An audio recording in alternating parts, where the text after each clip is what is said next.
ओम शांति।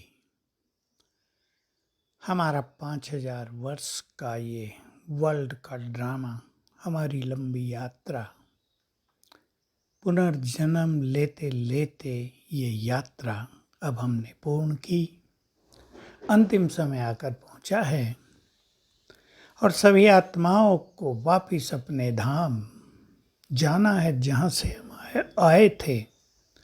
मनुष्यों को ये पता नहीं है कि हमारा धाम कहाँ है। हमें उनको ये रोशनी देनी है, ये ज्ञान देना है कि परम धाम हमारा धाम है, ब्रह्मलोक हमारा धाम है, वही धाम हमारे परम पिता का भी है, वहीं हमें जाना है। वो धाम मुक्ति धाम भी कहलाता है। लोगों ने तो शमशानों का नाम मुक्ति धाम रख दिया है, पर असली मुक्ति धाम वो है जहाँ आत्माएं मुक्त होकर जाती हैं। बहुत लोग, बहुत सन्यासी विद्वान ये मानते ही हैं कि जब आत्मा मुक्त हो जाएगी तो अपने परम पिता के पास जाकर रहेगी परम आनंद में। कुछ लोग ये भी मानते हैं कि वहाँ कोई अनुभव नहीं होगा, आनंद भी नहीं होगा, डीप साइलेंस होगी। दोनों ही मान्यताएं कहीं ना कहीं सत्य हैं।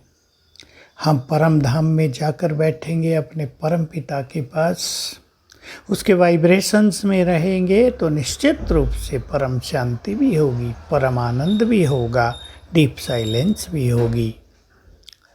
तो हमें इसके लिए अपनी तैयारी करनी है कि हम सब कुछ छोड़कर, चारों ओर से अपने ममत्व मिटाकर, देहधारियों से लगाव छोड़कर, आत्मिक स्वरूप में स्थित होकर अशरीरीपन का बार बार अभ्यास करते हुए बॉडीलेस होकर सहज भाव से बाबा के साथ हम अपने घर वापस जाएंगे तो सब, जो लोग महापापी हैं, आतंकी हैं, वो भी जाएंगे और पवित्र आत्माएं भी जाएंगी, महात्माएं भी जाएंगे, पुण्य आत्माएं भी जाएंगी। लेकिन कौन कैसे जाता है? एक व्यक्ति अपने घर की यात्रा कर रहा है। आपने देखा जब कोरोना था, बॉम्बे से अनेक जगह से लोग अपना सामान सिर पर उठाकर पैदल चले तो वो भी घर की ओर थे, परंतु उन्हें कितना कष्ट हुआ था। कईयों की रास्ते में ही मृत्यु हो गई थी, रेलवे लाइन पे बैठ के सो गए थे। कितनी बड़ी मिस्टेक थी। बुद्धिमान लोगों के मौत का जब समय आया था तो उनकी बुद्धि डल हो गई, बंद हो गई।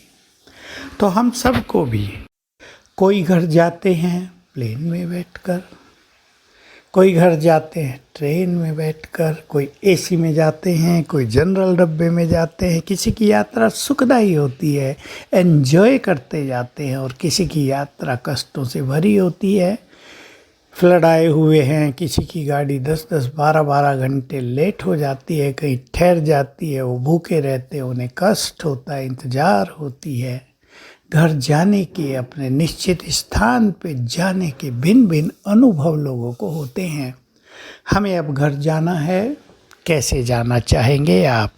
भगवान के पलकों पर बैठकर वो लेने आए पुष्पक विमान सहित आपको, यमदूतों के द्वारा खींचतान करके, पाप कर्मों की सजाएं भोगते हुए, या सहज भाव से बाबा के गुण गाते हुए स्मृति स्वरूप होकर कैसे जाना चाहेंगे आप अपने घर?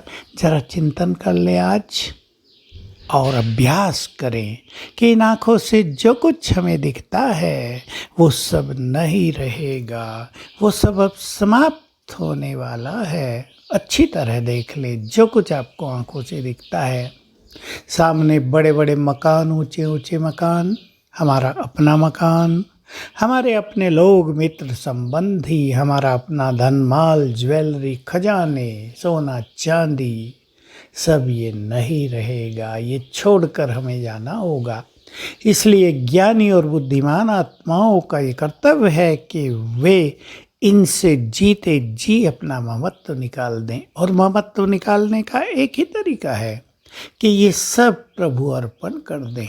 उसे हमारा सोना या मकान नहीं चाहिए, मन से कर दे, हे शिव बाबा ये सब आपका है, आपने ही दिया है, आपको अर्पित। हम आपकी सेवाओं में भी लगाएंगे और आपने हमें जो ये परिवार दिया इसकी पालना में भी लगाएंगे, तो बहुत अच्छी स्थिति रहेगी। मोहम्मद तो निकल जाएगा और हम हंसते गाते अपने घर जाएंगे। ओम शांति।